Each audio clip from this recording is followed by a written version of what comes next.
20. 형사사건의 해결과 인권보호. 1. 형사 절차. 철수 씨와 영희 씨는 가족 기념일을 맞이하여 외식을 하던 중 옆자리에서 식사를 하던 민식 씨와 시비가 붙었다. 말다툼 끝에 민식 씨가 철수 씨를 밀쳤고 철수 씨는 팔에 멍이 들었다. 이 경우 민식 씨에게는 폭행죄가 적용될 수 있다. 그렇다면 민식 씨는 어떤 절차를 거쳐 어떻게 처벌받게 되는 것일까? 범죄가 발생했거나 발생한 것으로 판단되면 국가기관은 수사에 들어간다.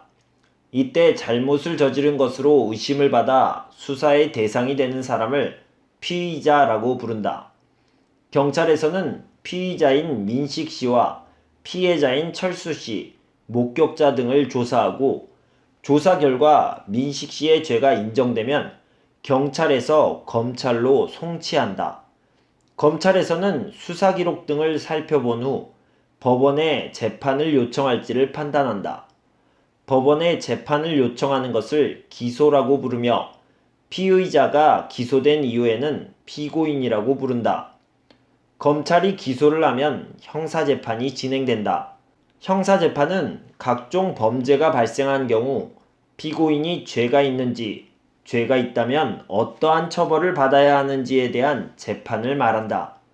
판사는 범죄를 저지른 것으로 추정되는 피고인의 입장과 피고인에게 적절한 형벌을 내릴 것을 주장하는 검찰의 입장을 모두 듣고 피고인의 유무죄 여부를 판단한다. 그리고 유죄인 경우 양형 수준을 결정하게 된다. 재판을 통해 유죄 판결이 확정되면 형을 집행하게 된다. 예를 들어 징역이나 금고와 같은 자유형에 해당하는 처벌을 받은 피고인은 교도소에 갇히게 되고 벌금이나 과료와 같은 재산형에 해당하는 처벌을 받은 피고인은 일정한 기간 내에 국가기관에 돈을 내야 한다. 2. 인권의 보호.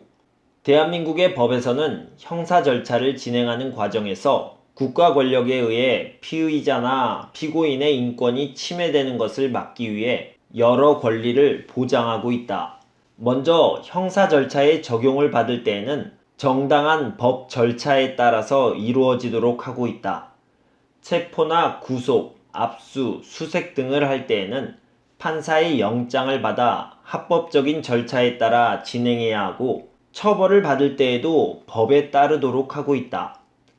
만약 체포나 구속을 당한 것에 대해 부당하다고 생각되면 법원에 다시 심사해달라고 요청할 수 있는데 심사 결과 부당하다고 판단되면 석방된다.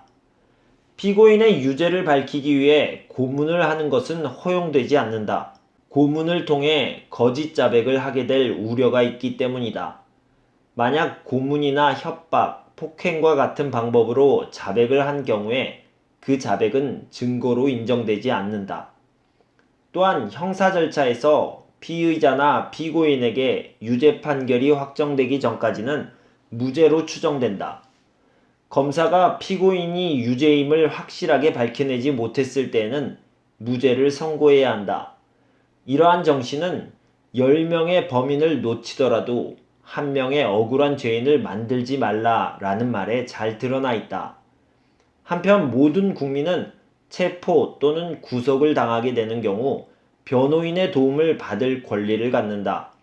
경제적으로 어려워서 변호인을 구할 수 없는 경우에는 국선 변호사 제도의 도움을 받을 수 있다. 이 제도는 경제적으로 어려운 피고인을 위하여 법원이 국가의 비용으로 변호인을 선정해주는 제도이다. 정리하기 1. 형사 절차 범죄 발생, 인지, 고소, 고발, 수사 개시, 검찰 송치, 기소, 형사재판, 판결, 형의 집행. 2. 인권의 보호, 적법 절차의 원칙, 영장주의, 체포나 구속이 적절한지를 심사, 고문의 금지, 무죄 추정의 원칙, 변호인의 도움을 받을 권리.